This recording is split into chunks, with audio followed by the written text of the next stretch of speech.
आलु काटेपछि अहिले त आन्टीहरू ट्याल्छ नानी त यहाँ धनियाँ काट्छ ऊ त यहाँ यहाँ त सुत्दैछ भाइ त माथि उसँग खेलिरहेको छ अर्को त टोइलेट त भएर खेलिरहेको छ हेरिरहनु है आन्टी कटमी काट्ने यता जताबाट काटे नि काट यहाँ चाहिँ धनियाँ काट्न लगाएको छु मैले तर यहाँ चाहिँ टमाटर काटेर रेडी भइसकेको छ यहाँ रोटी हाल्नलाई चाहिँ पिठो रेडी भइसकेको छ र त्यहाँ आगो बल्दैछ हामीले चाहिँ सबै काम सकेर यहाँ हरियो धनियाँ कस्तो राम्रो छ खेतको त खेतकै हो धनियाँ छ यस्तो राम्रो धनियाँ खेतहरूमा लगाएपछि त यस्तो हरियो परियो खान पाइन्छ साथीहरू यहाँ काट भनेको यहाँ हेर्न सक्नुहुन्छ हालत कस्तो छ त्यो फाल्दिन आको थाली लिएर आउँछ भाइले अब हामी चाहिँ यहाँ रोटी हाल्न लागेको छु साथीहरू हेर्न सक्नुहुन्छ अनि भोलि चाहिँ छैन सङ्क्रान्ति अरे कसले के गर्दै हुनुहुन्छ के बनाउँदै हुनुहुन्छ हामीले त केही पनि बनाउँदैनौँ भोलि अब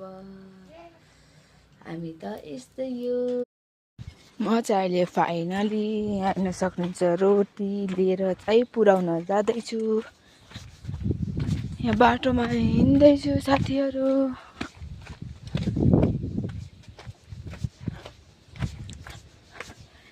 यतातिर चाहिँ अब चाहिँ पुरै हरियाली हरियाली छाएको छ जताततै हेरे पनि हेर्न सक्नुहुन्छ